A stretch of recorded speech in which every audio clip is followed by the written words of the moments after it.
믿을 수 없는 일이 발생하였습니다. 하버드대 사회학 교수 클레어 리빙스턴. 세계에서 가장 냉철한 지성과 분석력을 가진 그녀는 한국을 공동체 붕괴 사회라 믿고 있었습니다. 그런데 단 하루 만에 그녀의 학문, 자존심, 철학이 무너졌습니다. CCTV도 없고 지시도 없는데 이 사회는 왜 이렇게 정확하게 작동하죠?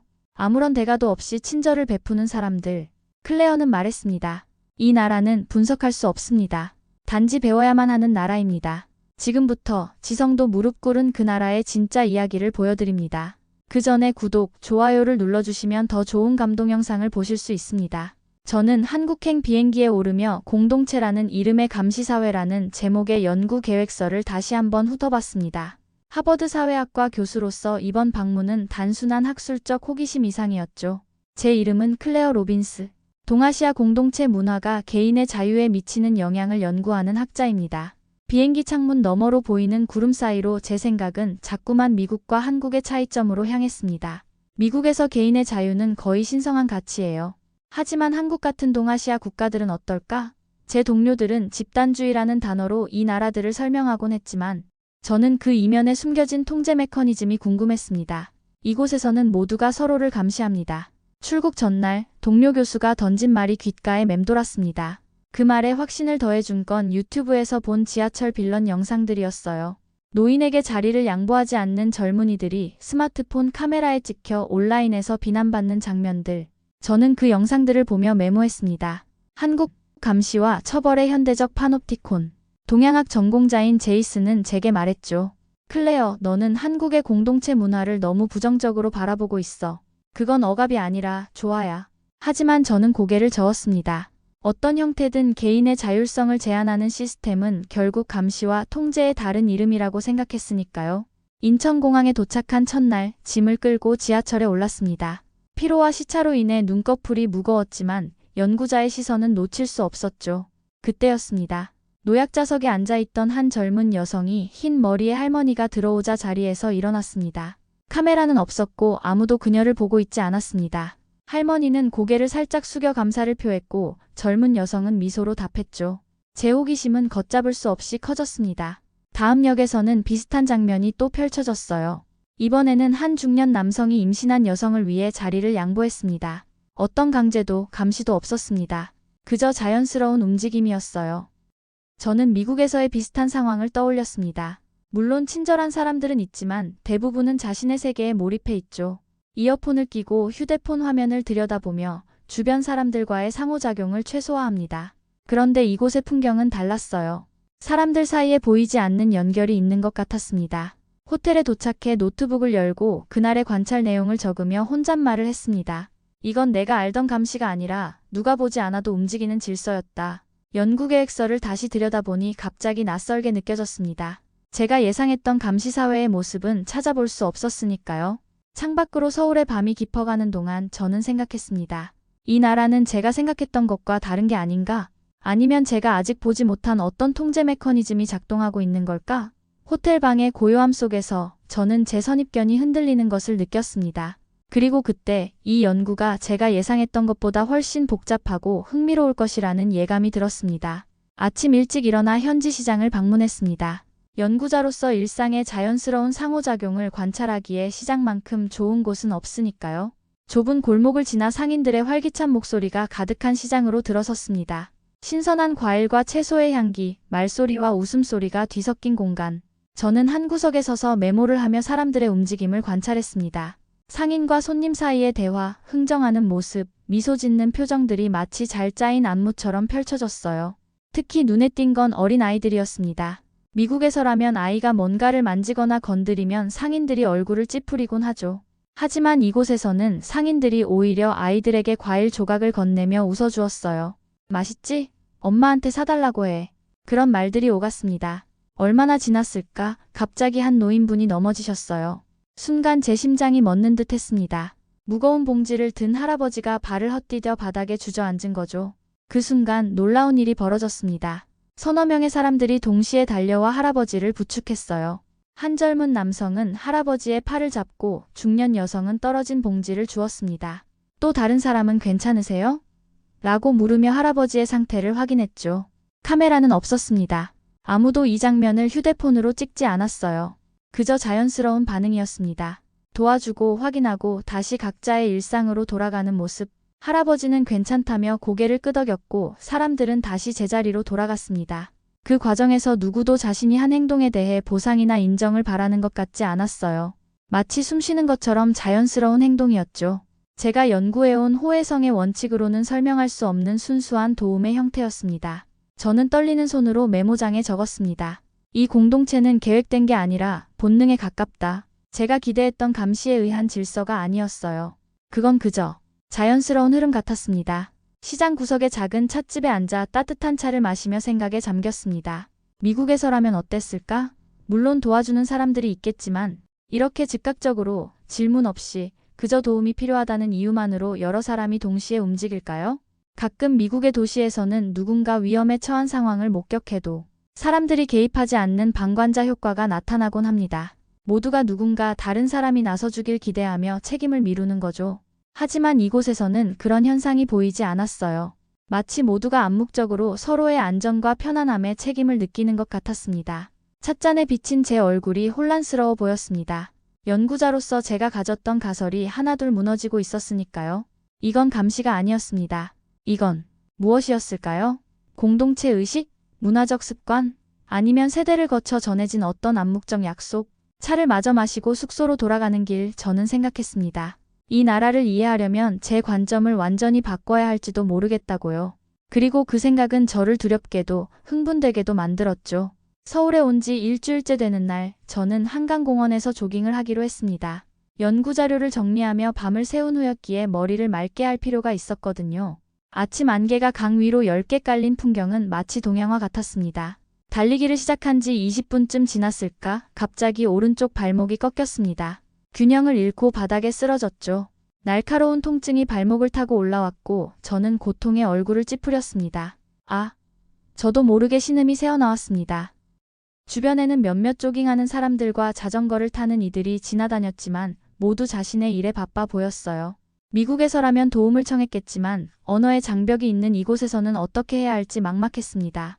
그때였습니다. 한 남자가 저에게 다가왔어요. 그는 조깅복 차림이었고 이어폰을 빼며 말했습니다. Are you okay? 괜찮으세요? 그의 영어는 서툴렀지만 그 목소리에 담긴 진심은 분명했습니다. 저는 고통스러운 표정으로 고개를 저었죠. 발목이 너무 아파서 못 일어나겠어요. 그는 잠시 생각하더니 휴대폰을 꺼냈습니다. 그리고는 119에 전화를 걸어 한국어로 뭔가를 설명했어요. 끊고 나서 그는 제게 말했습니다. 구급대가 곧 올 거예요. 기다릴게요. 그는 자신의 이름을 서진우라고 소개했습니다. 그리고는 제 발목을 살피며 응급처치를 시작했어요. 그의 손길은 조심스러웠고 전문적이었습니다. 의사세요? 저는 물었습니다. 아니요, 그냥 군대에서 배웠어요. 그는 말을 아꼈지만 그의 행동은 많은 것을 말해주고 있었습니다. 구급대가 도착할 때까지 그는 저와 함께 있었어요. 제 국적도 이름도 묻지 않았습니다. 단지 다쳤다는 이유 하나로 움직였습니다. 구급대원들이 와서 저를 병원으로 데려가기 전 서진우는 제게 명함 하나를 건넸습니다. 혹시 도움이 필요하면 연락하세요. 서울에 처음 오셨죠? 저는 고개를 끄덕였고 그는 미소를 지었습니다. 그 미소에는 어떤 계산도 기대도 없었어요. 그저 순수한 걱정과 친절함 뿐이었습니다. 구급차 안에서 저는 그가 준 명함을 바라보며 생각했습니다. 이 낯선 도시에서, 이 낯선 나라에서 저는 문득 안전함을 느꼈습니다. 그리고 그 느낌은 제가 연구하던 감시사회의 가설과는 전혀 다른 것이었죠. 메모장을 꺼내 적었습니다. 그는 내 국적도 이름도 묻지 않았다. 단지 다쳤다는 이유 하나로 움직였다. 병원에서 검사를 마친 후 의사는 제게 발목 염좌라고 말했습니다. 다행히 심각한 부상은 아니었지만 며칠 동안은 무리하게 걸어다니면 안 된다고 했죠. 병원을 나오며 저는 걱정이 됐습니다.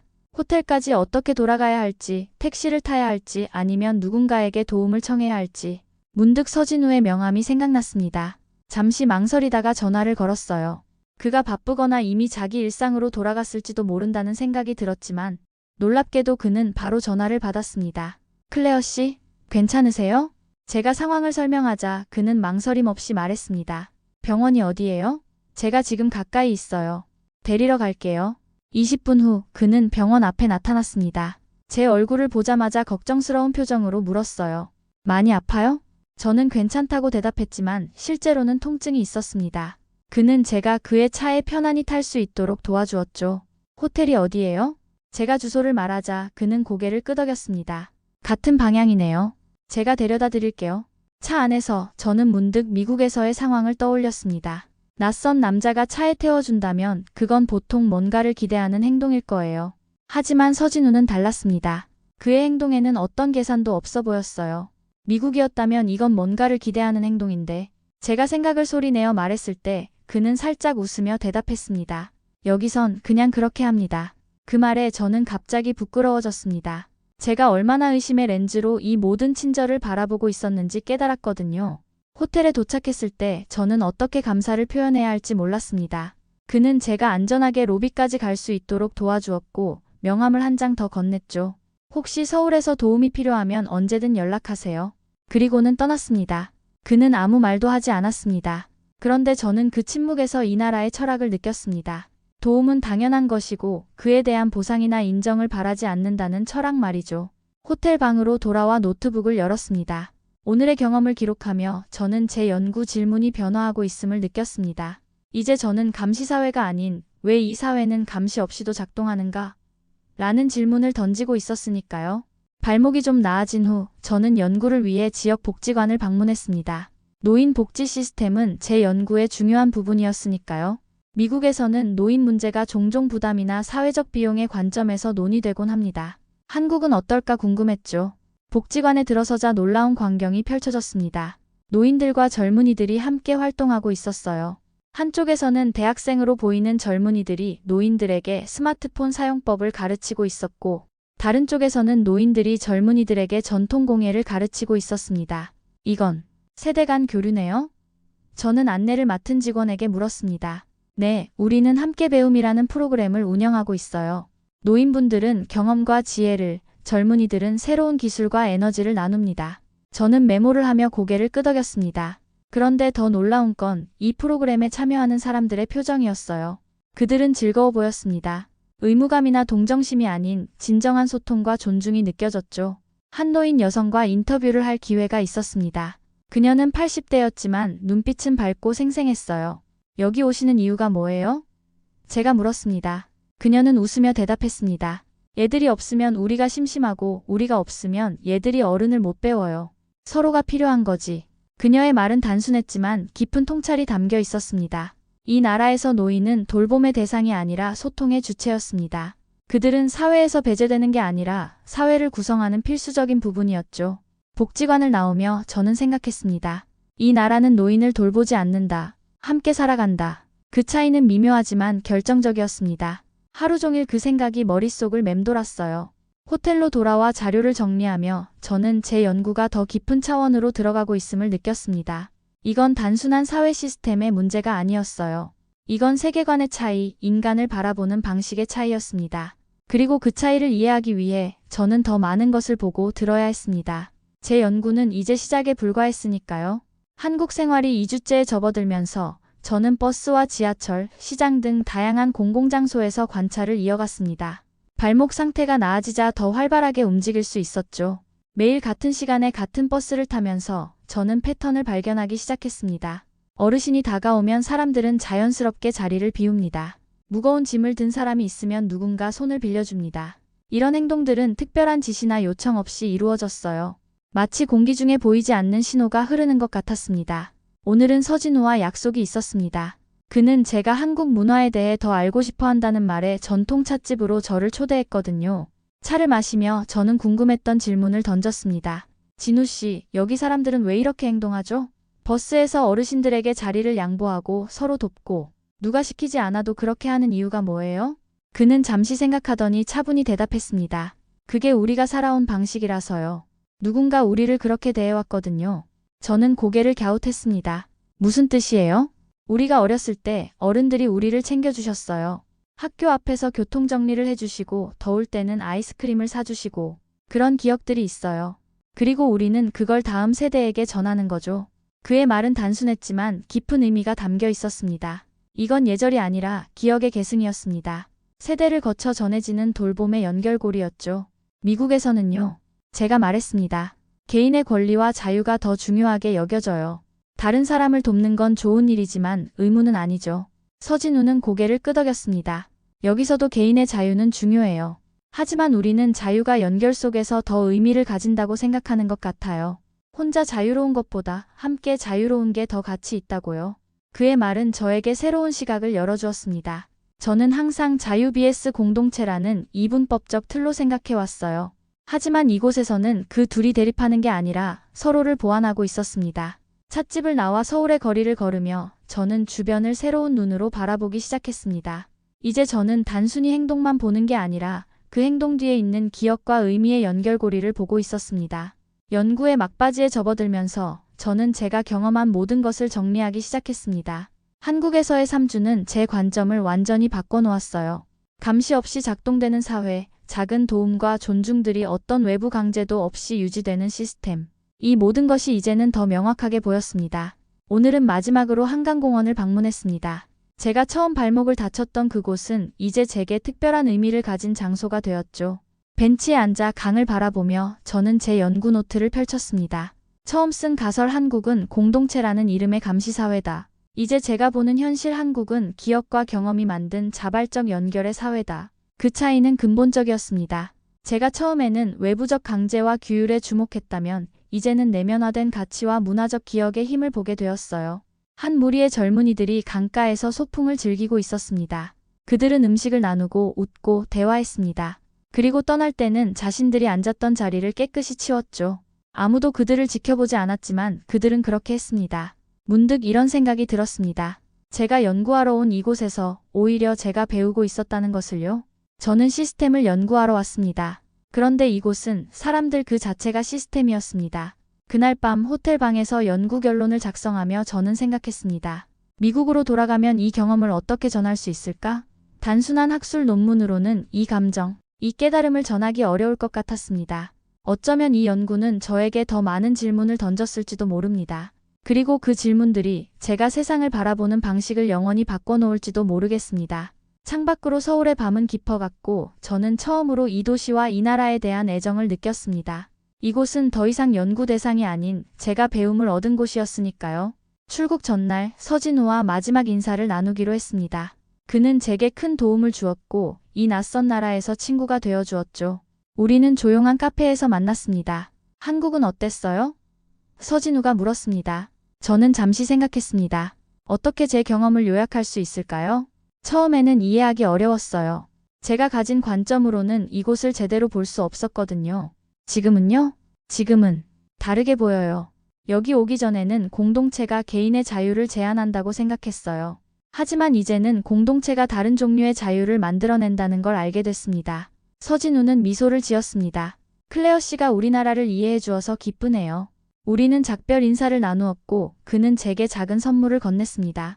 전통차 한 세트였어요. 미국에 돌아가서도 한국을 기억하세요.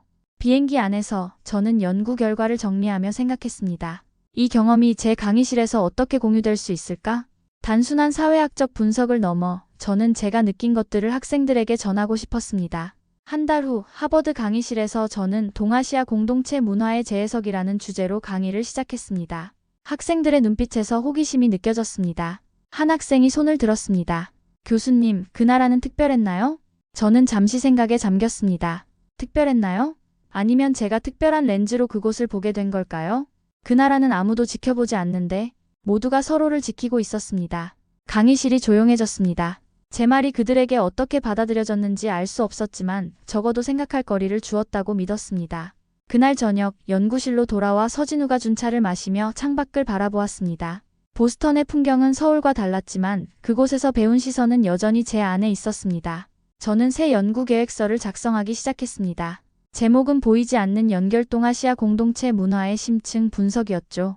이번에는 감시가 아닌 기억과 연결에 초점을 맞추기로 했습니다. 나는 한국에 연구하러 갔습니다. 그런데 돌아온 건 사람을 배운 나였습니다. 그리고 그 배움은 제 연구, 제 가르침, 그리고 제 삶을 영원히 바꿔놓았습니다. 한국은 내게 질문을 던졌습니다. 감시 없이 움직이는 사회가 정말 가능하냐고요. 그리고 그 답은 바로 사람들 안에 있었습니다. 이 나라는 지켜보는 사람이 없어도 서로를 지켜주는 사람들이 있는 곳이었습니다. 나는 교수로 왔지만 배우는 사람으로 돌아갑니다. 아직도 잘 알려지지 않은 한국의 이야기들. 다음 영상에서 계속 전해드리겠습니다.